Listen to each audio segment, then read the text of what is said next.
આ ખેડૂત બિચારો દૂધ બને પશુપાલક સવારનો દૂધ માટેને ઘાસચારો લેવા જાય અને લઈને આવે, બિચારો મહેનત કરે, દૂધ દોઈને ભરવા જાય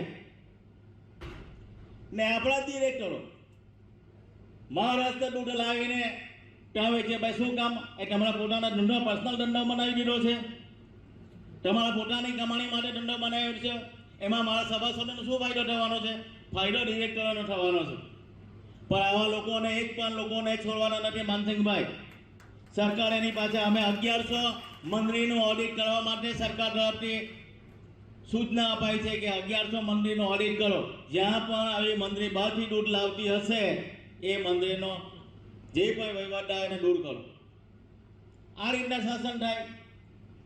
આપણે સુમૂલ આપણે એટલા માટે કહીએ, આપણા ત્યાંના પશુપાલકો ત્યાં પોતાનો ધંધો કરે અને સારી સક્ષમતાથી દૂધ ભરે, એના પોતાનો રેટ મળે અને આજે એને બિઝનેસ બનાવી દીધો છે. તમે જુઓ આ બધું ક્યાં સુધી ચાલે?